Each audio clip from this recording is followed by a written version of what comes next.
Measure of central tendency. देखो ये अपना एक सर्कल हो गया, ठीक है।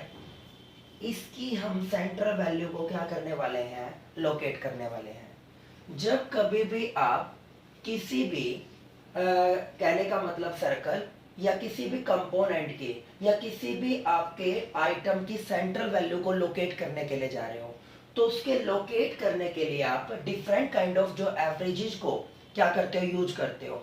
उसके लिए हम क्या यूज करते हैं, मेजर ऑफ सेंट्रल टेंडेंसी, ठीक है। अब इसको लोकेट करना चाहता हूं मैं, इसको लोकेट करने के लिए आप जनरली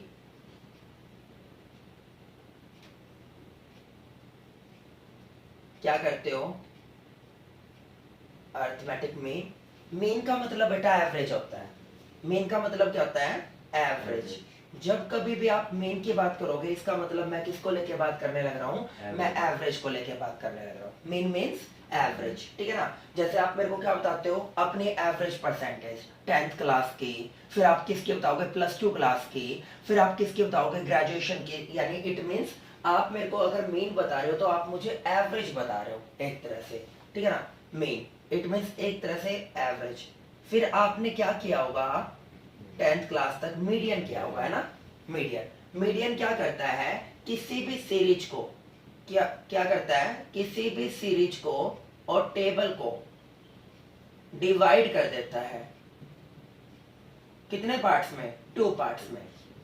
कितने पार्ट्स में डिवाइड कर देता है ये, 2 पार्ट्स में। इट मींस 2 पार्ट्स डिवाइडर होता है। इसको आप क्या करते हो, 2 पार्ट्स में डिवाइड कर दिया, जो आपका मीडियन निकल के आएगा, जो उसकी हाफ वन होगी और जो रिमेनिंग हाफ होगी, ठीक है। जो भी मीडियन आपका कैलकुलेट होगा, वो मीडियन आपका सीरीज के आधे आइटम से तो क्या होगा, ग्रेटर देन, और आधे आइटम से क्या होगा, लेस देन। इट मींस वो जो मीड वैल्यू आपने निकाली है, वो जो भी आपने रिजल्ट निकाला होगा, वो आपका रिजल्ट हाफ वैल्यू के कंपेयर में तो ग्रेटर देन मिलेगा, रिमेनिंग हाफ के कंपेयर में लेस देन मिलेगा, ठीक है। ये मीडियन को सेट करने के लिए बेटा इन दोनों में डिफरेंस क्या होता है। मीन जब भी कैलकुलेट होता है, उसमें आपकी सीरीज मैटर नहीं करती। वट एवर वो आपके असेंडिंग ऑर्डर में हो, वट एवर वो आपके डिसेंडिंग ऑर्डर में हो, बट अगर आपको मीडियन कैलकुलेट करना है, या इसी को आके कैलकुलेट करते हैं आप किसके थ्रू, पार्टीशंस वैल्यू के थ्रू। अगर आपको मीडियन और पार्टीशंस वैल्यू कैलकुलेट करना है, तो आपको फर्स्ट ऑफ ऑल सबसे पहला स्टेप क्या वो करके देना है मेरे को, ascending order, descending order. Otherwise आपका मीडियन कैलकुलेट ही नहीं हो सकता, ठीक है ना। मीडियन, फिर उसके बाद आप क्या लेते हो, मीडियन के बाद, सर मीडियन के बाद हम लेते हैं मोड। मीडियन के बाद क्या लेते हैं हम, मोड। सर मोड का मतलब क्या है, मोड का मतलब होता है किसी भी सीरीज में maximum time repeated value, maximum time repeated value, repeated value, जो सबसे ज्यादा बार कोई भी वैल्यू रिपीट हो जाए उसे आप क्या बोलते हो, मोड बोलते हो। फिर आप क्या निकालोगे, फिर आप निकालोगे ज्योमेट्रिक मीन, और एट लास्ट आप क्या निकालोगे, harmonic mean, harmonic mean. But ये दोनों आपके सिलेबस में फिलहाल नहीं है, ठीक है ना। आपको क्या करना है, इन दोनों में बात करनी है। एक होता है आपके मैथमेटिकल एवरेजेस और एक होती है आपकी पोजिशनल एवरेजेस, ठीक है ना। इनके रिगार्डिंग आप हो, ये दोनों हमारे सिलेबस में क्वेश्चंस मिले तो हम करेंगे, अदरवाइज हम इन तीनों के बारे में क्या करने वाले हैं, डिस्कशन करने वाले हैं, ठीक है ना। तो इनकी लोकेशंस कैसे वो करते हैं हम, किस तरह हम 1 बाय 1 स्टेप बाय स्टेप इनको कैलकुलेट करते हैं, इसके रिगार्डिंग आप क्या करने वाले हैं, स्टडी करने वाले हैं। बट सबसे पहले इनको कैलकुलेट करवाने से पहले मैं आपको सीरीज के बारे में बताने वाला हूँ, कितने टाइप के सीरीज होते हैं। क्योंकि 1 बाय 1 जब आप इन सभी के सभी बेसिक्स को समझ जाओगे ना, तो तुम्हारे लिए क्वेश्चंस को कैलकुलेट करना काफी आसान हो जाएगा। मैं आपको सीरीज बताऊंगा, और सीरीज के बाद फिर हम जो पॉइंट करने वाले हैं, वो डायरेक्ट इनडायरेक्ट स्टेप डेविएशन जो भी आपको गिवन होंगे, वो कौन से वाले करेंगे, आप मेन वाले, ठीक है। चलो पहले आप सीरीज के बारे में पढ़ते हैं।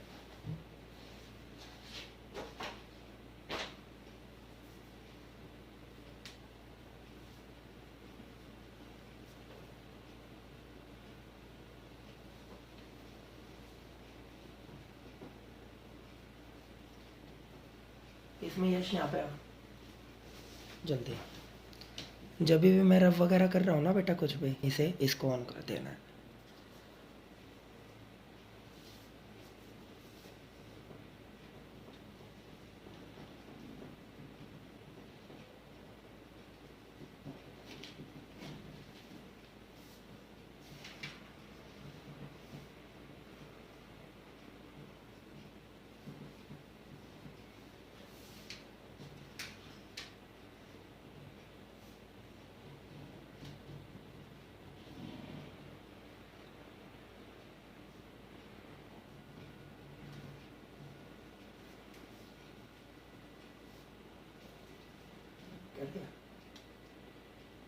देखो बेटा, अब आपकी हम बात करते हैं किसको लेके, सीरीज को लेके।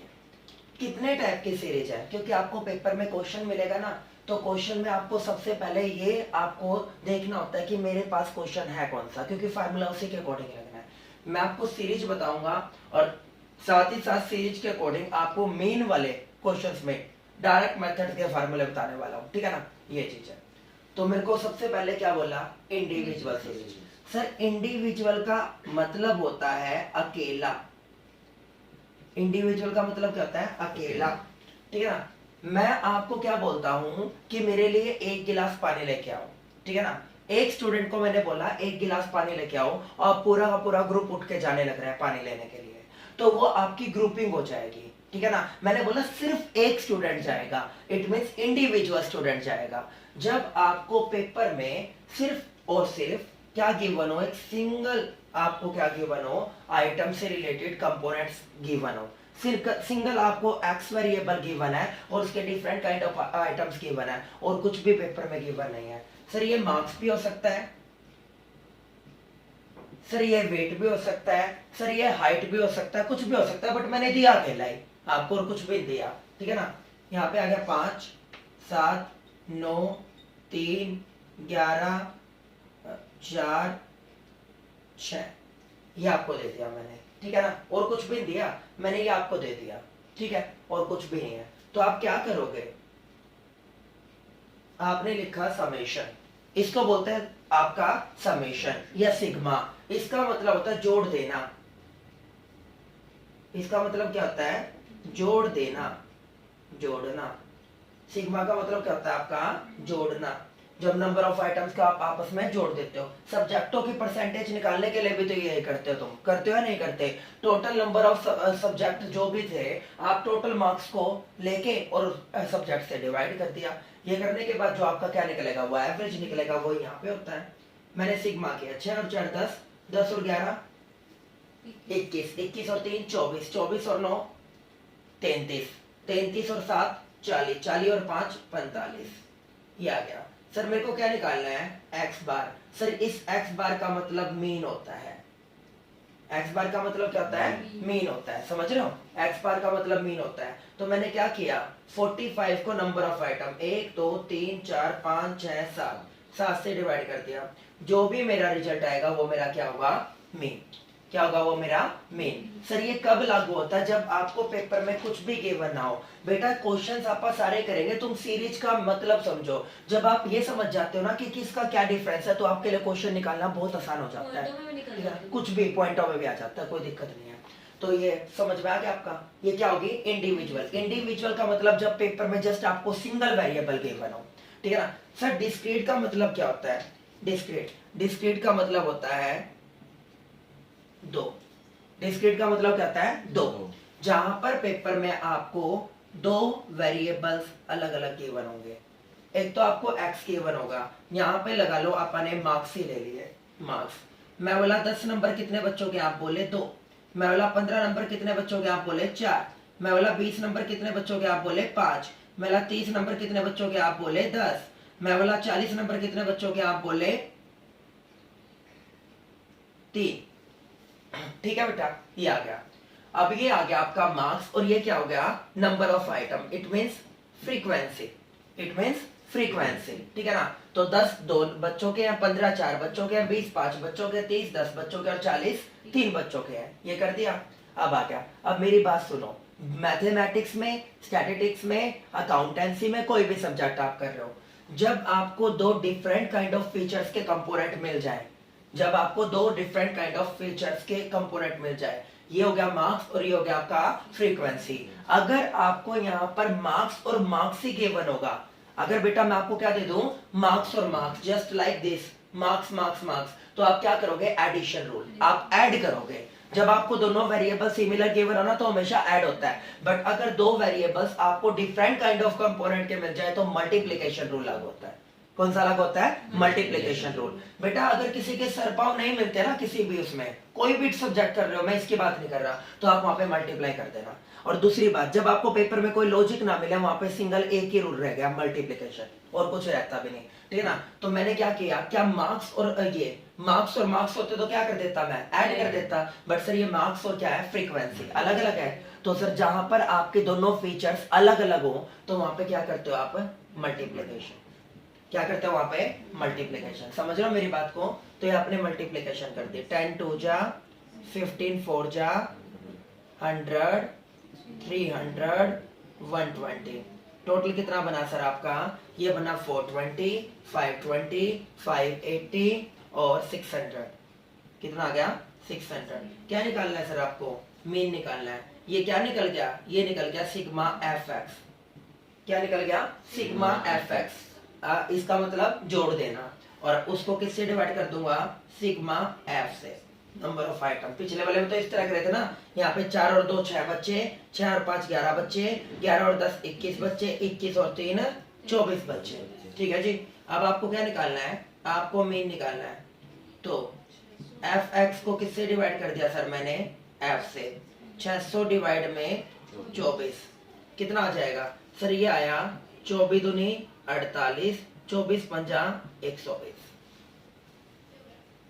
ये आएगा ना, पक्का पक्का। 24 दूनी 48, कितने बच गए, 12, 24 पंजा 120, श्योर तो लिया करो, यही तो आएगा, ठीक है ना।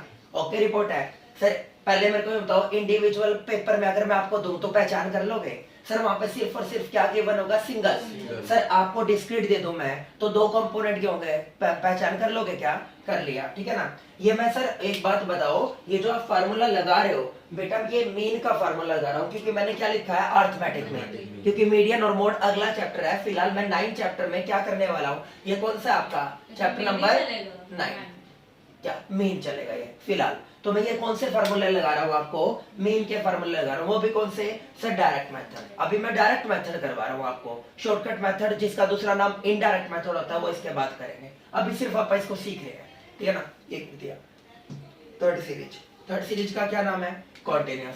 सर कॉन्टिन्यूअस सीरीज में क्या होता है, आपको इसके हिंट होते हैं क्लास इंटरवल्स। इसके जो हिंट होते हैं वो क्या होते हैं बेटा, क्लास इंटरवल्स। पहले वाले में क्या गिवन था सर, सिंगल एक वेरिएबल, दूसरे वाले में 2, इसमें भी सर होते तो 2 हैं, बट इसका हिंट क्या होता है सर, इसका हिंट होता है क्लास इंटरवल्स। इसका हिंट क्या होता है आपका, क्लास इंटरवल्स होता है, समझ लो। तो क्लास इंटरवल्स के रिगार्डिंग बात करने लग रहा है वो। यहाँ पर उसने x दे दिया, x, और यहाँ पर क्या दे दिया उसने, f दे दिया। अब तुम ही कहोगे सर ये बातें तो यहाँ पे भी थी, है ना, ये बातें तो यहाँ पे भी थी। मैं कहा बेटा देखो, यहाँ पे क्या कर दिया आपने, 0 to 10, 10 to 20, 20 to 30, 30 to 40, 40 to 50। अब मेरे को ये बताओ, क्या वो और ये सेम है क्या, नहीं, डिफरेंस आ गया, ठीक है ना। 0 से 10, मैं बोलूंगा, मैं क्या बोलता हूँ, तुम्हारे टीचर्स बोलते हैं 10 से नीचे वाले खड़े हो जाओ भाई, 10 से नीचे यानी 0 से 10 के बीच वाले खड़े हो जाओ। तुम बोले सर 2 बच्चे हैं, 10 से 20 वाले 5 बच्चे हैं, 20 से 30 वाले 4 बच्चे हैं, ये कितने हो गए आपके 6 बच्चे, और ये कितने हो गए आपके 3 बच्चे, ठीक है बेटा। अब आपको यहाँ पर ये दे दिया। अब प्रॉब्लम क्या क्रिएट हो रही है, प्रॉब्लम ये क्रिएट हो रही है सर 0 लूं या 10 लूं, 0 लूं या 10 लूं। देन मैं आपको क्या बोलता हूं, मैं आपको बोलता हूं बेटा मिड वैल्यू लेनी है आपको। क्या बोलता हूं मैं, मिड वैल्यू लेनी है। मिड वैल्यू कैसे निकलती है, lower component plus upper particle divide by 2, lower plus upper divide by 2। तो सर मेरे को क्या करना है, 0 plus 10 divide by 2, 0 plus 10 divide by 2, क्या निकल जाएगी, मिड वैल्यू। क्या निकल जाएगी मेरी, मिड वैल्यू निकल जाएगी। तो मैंने यहाँ पे क्या लिख दिया, m, मिड वैल्यू। 0 प्लस में 10 डिवाइड बाय 2, कितना आया 5, 10 प्लस 20 डिवाइड बाय 2, कितना आया 15, 20 प्लस 30 डिवाइड बाय 2, कितना 25, 30 प्लस 40 डिवाइड बाय 2, 35, 40 और 50 डिवाइड बाय 2। अब तृप्ति तुम्हारे माइंड में क्वेश्चन पुट होगा कि सर आपने यहाँ पर इन दोनों को प्लस करके 2 से डिवाइड क्यों किया? मैं इसलिए कर रहा हूँ बेटा, देखो यहाँ पर भी क्या है फिगर और यहाँ पर भी फिगर। आपने क्या बोला था सर, जब सिमिलर आइटम्स हो तो आप एडिशन रूल लगाते हो। अगर यहाँ पे फीचर्स बदल जाती तो मैं यहाँ पे मल्टीप्लीकेशन लगाता। दूसरी बात, अगर बेटा जब आप अपने सब्जेक्ट लेते हो, 2 सब्जेक्ट लिया तो दोनों का एवरेज करोगे ना। अगर 2 सब्जेक्ट लेते तो दोनों को जोड़ के 2 से डिवाइड करते हो ना। मैंने कितने आइटम लिया बेटा 2, तो डिवाइड भी किससे करूंगा? 2 से करूंगा। 3 लेता तो 3 से करता, फिलहाल मैंने 2 लिए थे, ठीक है ना। ये कर दिया। सर आप बताओ फ्रीक्वेंसी अलग रहेगी, मिड वैल्यू अलग रहेगी, दोनों के सर और पाव नहीं मिल रहे ना। सर आपने क्या बोला था, जब सर पाव ना मिले तो मल्टीप्लीकेशन रूल लगा देना। तो क्या गया FM 5 दूनी 10, 15 पंजे 75, 25 चौका 100, 35 चिका 210 और 45 दिया 135। कर सकते हो क्या? मैंने इसका क्या ले लिया? Total sigma FM। इसका होता था इसका जो कितना आया सर? ये आया आपका 210, 310, 345, 445, 445, 455, 460 और 530। 530 सर इसको किससे डिवाइड कर दो? नंबर ऑफ फ्रीक्वेंसी से। किससे? नंबर ऑफ फ्रीक्वेंसी से। 5 और 2 7, 7 और 4 11, 11 और 6 17, 17 और 3 20। ये हो गया। सर अगर आपको मीन निकालना है तो आप FM बाय में क्या कर दोगे? F। तो 530 को किससे डिवाइड कर दो? 20 से। सर कितना आ रहा है? ये आ रहा है आपका 26.5। ये मेरा आंसर है बेटा, ये मेरा आंसर है। ओके रिपोर्ट है क्या?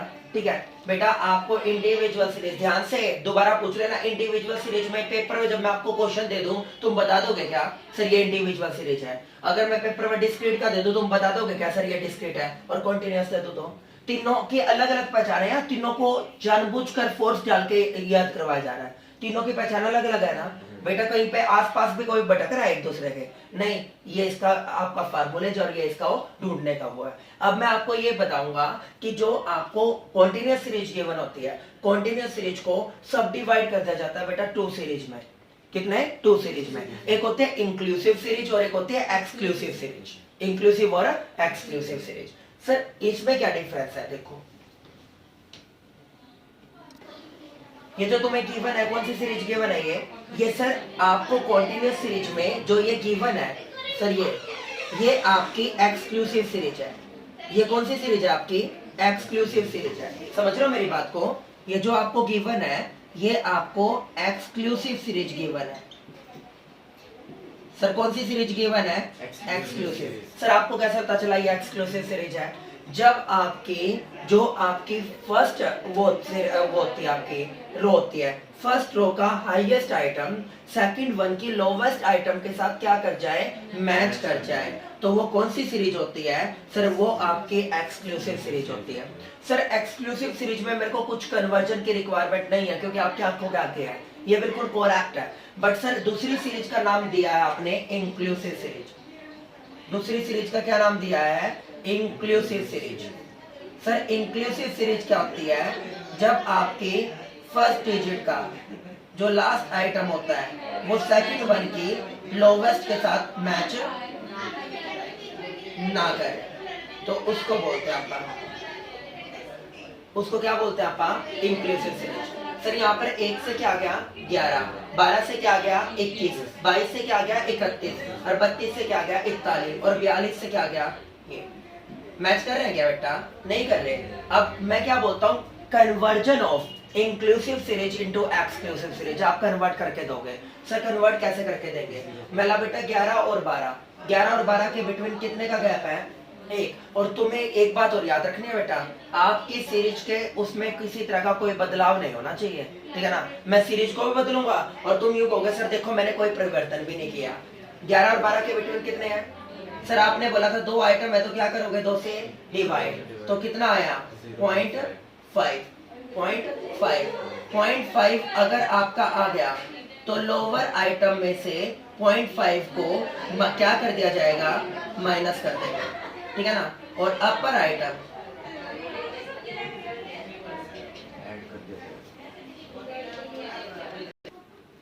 तो तो बेटा लोअर आइटम में से आप क्या कर दोगे 0.5 को माइनस, और अपर आइटम में तुम 0.5 को क्या कर दोगे प्लस। लोअर में माइनस कर दोगे और अपर वाले में क्या कर दोगे 0.5 को प्लस कर दोगे। बेटा कोई वो नहीं होता। अगर ये देखो जस्मिन देखना प्लस और माइनस, बेटा क्या बचा 0। क्या मैंने कुछ किया? और मेरी सीरीज भी बदल जाएगी। तुम यूं कहते हो ना सर आपने तो यहाँ पे 1 बदल दिया, आपने तो यहाँ पे 2 बदल दिए, ठीक है ना। मैंने क्या किया 0.5 को क्या किया माइनस और 0.5 को क्या किया प्लस। मेरा तो नेट कंक्लूजन तो 0 ही है, ठीक है ना।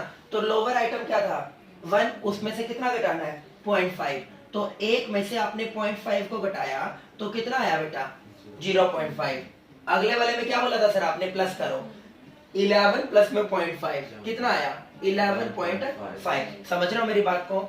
सर 12 में से कितना घटा दो 0.5 कितना आया 11.5, और उसमें ऐड कर दो 21.5, इसमें माइनस करो 21.5, इसमें प्लस करो, उसमें माइनस करो 31.5, इसमें प्लस करो 41.5, इसमें माइनस करो और उसमें प्लस करो। बेटा आप बताओ मैच कर रहा है या नहीं कर रहा?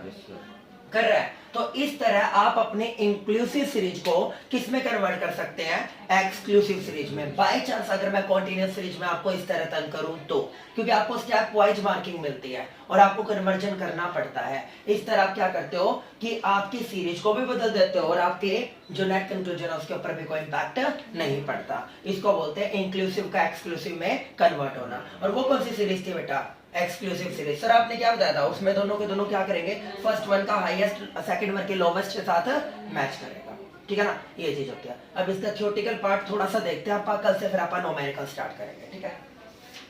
देखो सबसे पहले क्या बोला, a central tendency refers to an average. मैंने क्या बोला था बेटा, मीन को क्या बोलते हो आप, एवरेज बोलते हो ना, average. A central tendency refers to an average or a central value of a statistical series or a central value of a statistical series, इसको बोलते हैं आप। अब इसने बोला कि आपके लिए काफी सारे रो डाटा होते हैं, ठीक है। यहाँ पे यश रो डाटा क्या होता है, रो डाटा पता है आपको रो डाटा क्या होते हैं?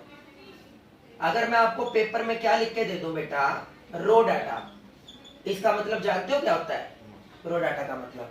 नहीं, रो डाटा का मतलब होता है बेटा जब आपको सीक्वेंस में lot of information, lot of particles, lot of items continuously given है, कॉन्टिन्यूसली 1 2 3 4 17 18 19 20, उसके बाद लगातार कॉन्टिन्यूसली टिल इंफिनिटी काफी सारे मैंने आइटम्स आपको दे दिए। ये सर रो डाटा हो गया। रो डाटा के बिहाफ पर आप कोई भी प्रॉब्लम सॉल्व नहीं कर सकते। बता दूं आपको क्यों नहीं कर सकते सर, इतनी ज्यादा इंफॉर्मेशन होती है, उसके बिहाफ पर कैसे कंक्लूजन निकालें, ये एक टिपिकल टास्क होता है। समझ रहे हो मेरी बात को? जब आपके पास पेपर में रो डाटा गिवन हो और उस रो डाटा के बिहाफ पर आपको एक कंक्लूजन ना निकाल पा रहे हो, तो बेटा उन प्रॉब्लम्स को सॉल्व आउट करने के लिए उन प्रॉब्लम को सॉल्व आउट करने के लिए आप जनरली क्या करते हो, एक सीरीज बना देते हो। उस रो डाटा को किस में कन्वर्ट कर देते हो, सीरीज में। मेरे ख्याल से अभी मैंने आपको इंडिविजुअल बताई, मैंने आपको डिस्क्रीट बताई और मैंने आपको कॉन्टिन्यूअस। यही रीजन है कि आपके सामने इतने सारे जो पार्टिकल्स थे, इतने सारे कंपोनेंट थे, उसका कोई अस्तित्व नहीं था। उसको एक अस्तित्व प्रदान करने के लिए मैंने उसको सीरीज में कन्वर्ट कर दिया। एक तो अट्रैक्टिव हो गई टेबल, और दूसरी आपको समझनी हो गई अंडरस्टूड हो जाती है। वो जब रो डाटा होता है बेटा कुछ भी अंडरस्टूड नहीं होता। क्या है ये, इतनी सारी इंफॉर्मेशन है, जब आप उसको सीरीज में कन्वर्ट कर देते हो तो वो अंडरस्टूड हो जाती है, समझने में आने हो गए। तो ये चीज होती है। ये वाला it is difficult for anyone to understand और remember a large group of raw data. One would like to know the critical value which represent all the item in a series। तो उसे क्या बोलते हैं आप, सेंटर टेंडेंसी और average value. सुनो बेटा, तुम्हारे 10th में मार्क्स आए कितने परसेंट, 90%। 90 तुमने मुझे पता क्या बताया, तुमने मुझे एवरेज दिया है जो आप सेंट्रल वैल्यू बोल रहे हो। जो ग्रुप के ईच एंड एवरी आइटम को जो वैल्यू रिप्रेजेंट कर जाती है उसे आप एवरेज और सेंट्रल वैल्यू बोलते हैं, ठीक है ना। आपने बोले 90। अब मेरा एक ही जवाब है, क्या हर सब्जेक्ट में आपके 90 आए थे? नहीं सर, किसी में 92, किसी में 95, किसी में 85, इस तरह उसका एवरेज क्या बनाया आपने 90%। तो ये बोलता है एवरेज का मतलब होता है जो ग्रुप के ईच एंड एवरी आइटम को रिप्रेजेंट करता हुआ उसके बिहाफ पर एक कॉमन एवरेज, एक बेस वैल्यू निकाल के दे देता है, उसे आप क्या बोलते हो, सेंट्रल वैल्यू और एवरेज बोलते हैं, ठीक है ना। लास्ट में बोलता है measure of center tendency refers to all those method of statistical analysis by which average of the statistical series are worked out.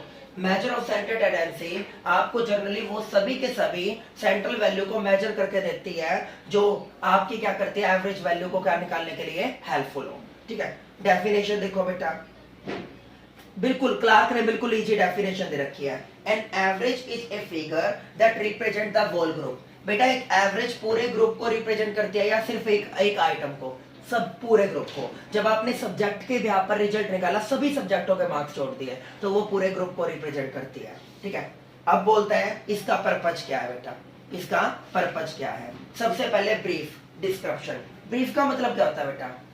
Brief का मतलब पूरा का पूरा ब्रीफली समझाना, यही बोलते हैं ना टीचर्स, ब्रीफली समझाओ, तो ये बोलता है ब्रीफ। यानी कहने का मतलब जो भी आपके पास आइटम्स, जो भी आपके पास जो गिवन इंफॉर्मेशन होगी उसको ब्रीफली एक्सप्लेन करना, यानी जितना ज्यादा खोलकर एक्सप्लेन किया जा सकता उतना ज्यादा, यानी सामने वाली पार्टी के इजीली वो बात समझ में आ सके, उसमें काम करता है। The main purpose of an average is to present a brief description of the principal feature of the raw data. raw data का तो तुम्हें पता ही है, कुछ समझ में आ नहीं रहा था, तो ये क्या करता है उसको ब्रीफली समझाने का कि सामने वाली पार्टी इजीली अंडरस्टूड हो उसके।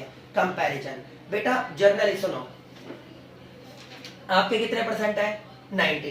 आपके फ्रेंड के कितने हैं? 95। ये बोलता है कि आप जब एवरेज निकाल देते हो ना, उस एवरेज परसेंटेज जो भी आपने निकाले होंगे उसको कंपेयर किया जाता है आपके कॉम्पिटिटर के साथ, आपके जो भी कलीग्स हैं उनके साथ, कि उन्होंने कितने परसेंट मार्क्स गेन किया और आपने कितने किए, उन्होंने कितने परसेंट प्रॉफिट कमाए, आपने कितने। कंपैरिजन तो जरूरी है ना, तो ये कंपैरिजन करने के लिए भी क्या होता है? हेल्पफुल होता है, इसीलिए आप करते हो। फिर बोलता है फॉर्मुलेशन ऑफ पॉलिसी। आपकी कंट्री में गवर्नमेंट क्या बनाती है? Policy, government policies like fiscal policy. Fiscal policy में गवर्नमेंट देखते हैं एक अकाउंटिंग ईयर में गवर्नमेंट की टोटल इनकम कितनी है और गवर्नमेंट के टोटल एक्सपेंडिचर कितने हुए। अगर इनकम ग्रेटर देन एक्सपेंसेस हुए तो सरप्लस आएगा, और अगर खर्चे ज्यादा हो गए तो क्या आएगा? डेफिसिट, जिसको आप घाटे बोलते हो। तो गवर्नमेंट हमेशा गवर्नमेंट पॉलिसीज बनाने के लिए, या आरबीआई हमेशा मॉनेटरी पॉलिसीज बनाने के लिए, आरबीआई क्या बनाता है? Monetary policy. गवर्नमेंट क्या बनाती है? आपकी फिस्कल पॉलिसी। तो उसकी मेंटेनेंस के लिए क्या जरूरी होता है? आपका ये आपके इसके पर्पज के लिए भी जरूरी है। फिर होता है स्टैटिकल एनालिसिस। अब ये बोल रहा है कि अगर आपको स्टैटिकली एनालिसिस करना है, ठीक है ना, average constitute the base of the statistical analysis. Statistical का मतलब होता है बेटा on the basis of numerical data. आपके पास क्वांटिटेटिव, मैंने बोला क्वांटिटेटिव ना कि क्वालिटेटिव, क्वांटिटेटिव डाटा और इंफॉर्मेशंस गिवन होंगे, उसके बिहाफ पर बेटा आप क्या करते हो? स्टैटिस्टिक्स का मतलब ही क्वांटिटेटिव है, क्वांटिटेटिव डाटा उठाना। क्वांटिटेटिव इंफॉर्मेशन आपके पास गिवन होगी, उसके बिहाफ पर आप क्या करते हो? एनालाइज करते हो। आप ये देखते हो हर एक बच्चे के पास कौन कौन से सब्जेक्ट कॉम्बिनेशन थे और उसने क्या मार्क्स स्कोर किए, वो देखने के लिए हेल्पफुल होता है। फिर one value for the whole. देखो बेटा ग्रुप के ईच एंड एवरी आइटम को किसने रिप्रेजेंट कर दिया? 90%। एक वैल्यू होता है ग्रुप के सभी पार्टिकल्स के लिए, one value for the whole, सबके लिए। Essential for a good average. किसी भी गुड एवरेज के लिए क्या क्या जरूरी है? सबसे पहले क्लियर एंड स्टेबल डेफिनेशन। बेटा उसको डिस्क्राइब करने वाली, उसको मेंशन करने वाली, उसको रिप्रेजेंट करने वाली जो डेफिनेशन है बिल्कुल स्टेबल, जिसमें कोई चेंजमेंट नहीं आएगा। दूसरी बात क्लियर एंड कट, वो क्लियर डेफिनेशन होनी चाहिए विदाउट एनी अमेंडमेंट्स, उसमें कोई भी ऐसा ना हो बदलाव लगातार होते रहे।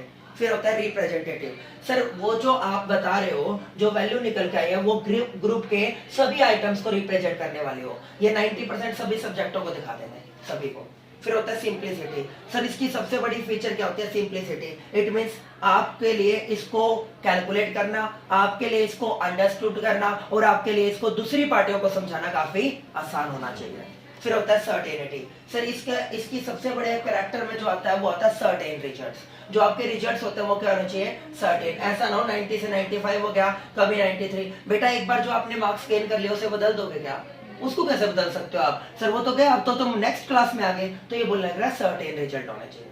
फिर होता है एब्सोल्यूट नंबर। सर आपका ये बोल रहा है a good average should be an absolute number, a percentage और relative value doesn't serve as a good average. ये मेरे को बोलता है सर वो क्या होता है? आपका एब्सोल्यूट नंबर में होता है। किसमें? एब्सोल्यूट। अगर आप परसेंटेज और आप किसके बारे में बात करते हो? रिलेटिव। रिलेटिव का मतलब है किसी से कनेक्ट करने वाले, उसको आप कभी गुड एवरेज नहीं बोलते। आप ही कहोगे सर इसका कनेक्शन उसके साथ जाएगा, इसका प्राइस का कनेक्शन किसके साथ जुड़ेगा? डिमांड। मैं बोला बेटा ये फिर एक गुड एवरेज नहीं है, प्राइस का कनेक्शन किसके साथ जोड़ दिया आपने, डिमांड के साथ, यानी एक कंपोनेंट को दूसरे के साथ अटैच करने की कोशिश कर रहे हो, वो कभी भी अच्छी एवरेज नहीं होती।